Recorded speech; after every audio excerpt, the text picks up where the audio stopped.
ఎప్పుడైతే వీళ్ళు ఆపరేషన్ నిర్వహించారో అదే రోజు శ్రీ వైష్ణవి అనే అమ్మాయిని ఒక డోర్లో పెట్టి కూడా లాక్ చేయడం జరిగిందంట. అంతో పాటు పసిబిడ్డను కూడా కలిపి ఇద్దరిని కలిపి లాక్ చేశారు. అంటే ఎలా లాక్ చేశారు? అంటే ఓనర్ వాళ్ళ ఇల్లు ఫస్ట్ ఫ్లోర్, సెకండ్ ఫ్లోర్ లో ఈ శోభర్ అని వాళ్ళ హాస్పిటల్ ఎవరైతే లీడ్ చేస్తున్నారో తనది. సెకండ్ ఫ్లోర్ నుంచి ఫస్ట్ ఫ్లోర్ కి వచ్చాం.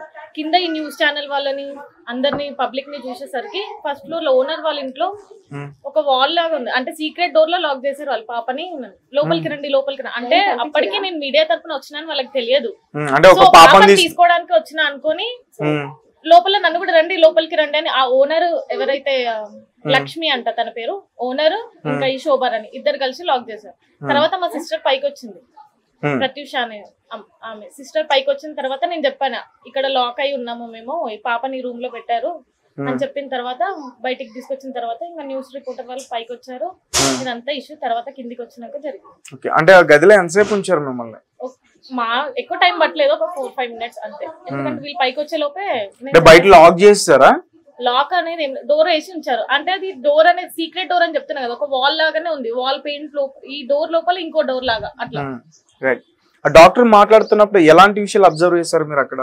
ఎలాంటి విషయాలు అంటే తను అబార్షన్స్, ఇల్లీగల్ అబార్షన్స్ చేస్తుంది, అన్మ్యారీడ్ వాళ్ళకి చేస్తుంది, ఒక 5 months 6 months ఉన్న వాళ్ళకి కూడా అబార్షన్స్ చేస్తుంది. ఇంకొకటి ఒకవేళ ఇప్పుడు ఎవరైతే మేము మాకు స్తోమత లేదు ఇట్లా ఉంటారు కదా, పెంచడానికి స్తోమత లేదు అనుకునే వాళ్ళకి డెలివరీ చేసి తానే పిల్లల్ని నమ్మేసుకుంటుంది. ఆమెనే ప్రొటెక్షన్ ఇచ్చి అట్లా ఇల్లీగల్ అబార్షన్స్ చేస్తుంది.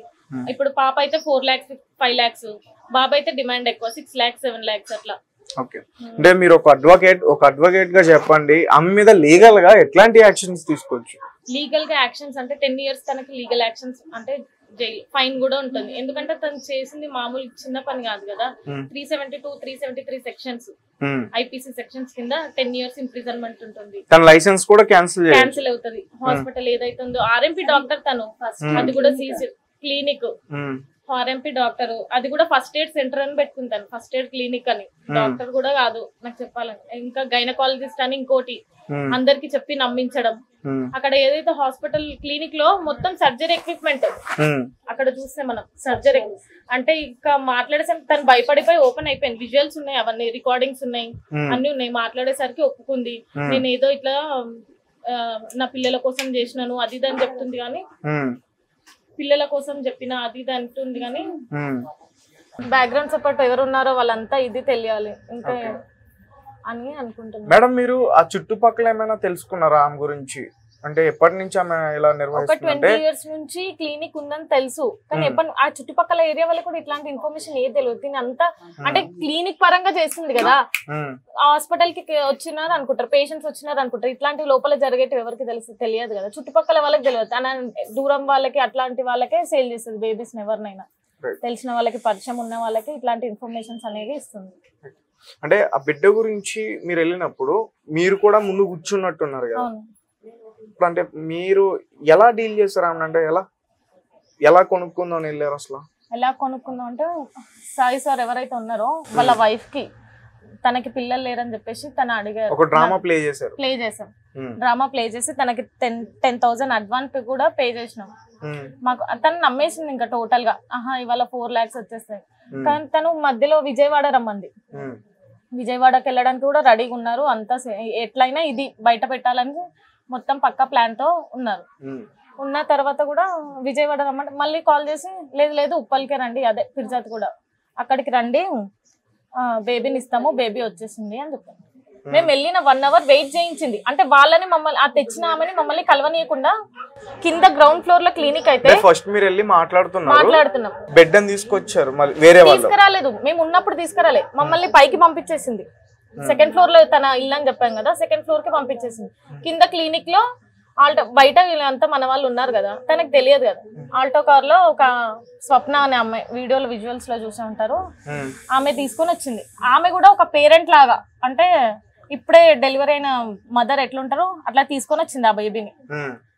తీసుకొని వచ్చిన తర్వాత అది కింద వీళ్ళంతా చూస్తున్నాం, మేమైతే చూడలేదు, మేము పైన సెకండ్ ఫ్లోర్ లో ఉన్నాం. మదర్ అయితే కాదు మదర్ అయితే కాదు. ఆ విషయాలన్నీ ఒప్పుకుంది. మా పాప కాదు.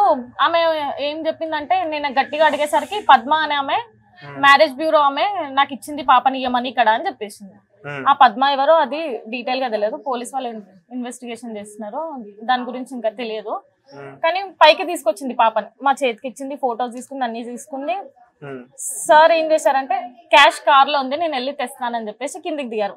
మా సిస్టర్ ఎవరైతే అనుష, సాయి సార్ వీళ్ళు కిందికి దిగారు. పైన నేను ఒక అంకుల్ ఉండే, మా టీమ్ తో వచ్చిన అంకులే ఉన్నాము. తర్వాత అంకుల్ కూడా దిగిపోయారు, పాపతోనే నేను ఉన్నాను. మేడం ఎక్కడ కూడా ఇంత అనుమానం రాకుండా ఎలా హ్యాండిల్ చేశారు? అంటే భయం అనిపించలేదా? అనిపించింది, రిస్క్ అనిపించింది. ఎందుకంటే ఇంత చేసిందంటే తన వెనకాల ఎవరో గ్యాంగ్ ఉండే ఉంటుంది కదా అనిపించింది. కానీ సేవ్ అయితే చేయాలని ఒక థాట్ తోని చేసినాం.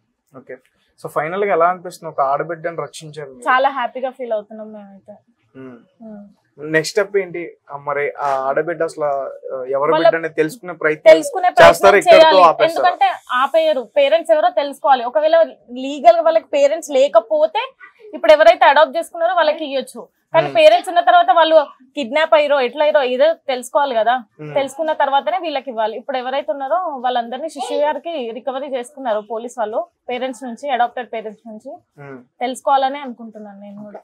అయితే మీరు పాప 6 months అని చెప్పేసి అంటున్నారు కదా? 6 months కాదు, 2 months పాప. ఆ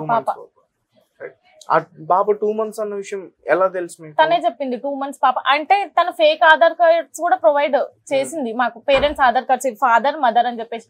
ఇంకోటి సర్టిఫికేట్ కూడా, డేట్ ఆఫ్ బర్త్ సర్టిఫికేట్, మా పేరెంట్స్ మనలాగా మనమే పేరెంట్స్ లాగా చెప్పి కూడా డేట్ ఆఫ్ బర్త్ సర్టిఫికేట్ కూడా ఇస్తా అని చెప్పింది.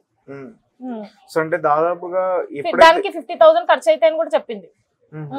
ఇంకా అబార్షన్స్ చేయడానికి 50,000, ఈ 10,000 15,000 ఎవరు పాపనా బాబనా చెప్పడానికి స్కాన్ చేసి అవన్నీ కూడా వీడియో విజువల్స్ ఉన్నాయి, చెప్పింది తన అన్ని రికార్డింగ్స్ తో సహా ఉన్నాయి. సో అంటే మీరు కేసు ఏమేమి సెక్షన్స్ తో పెట్టారు?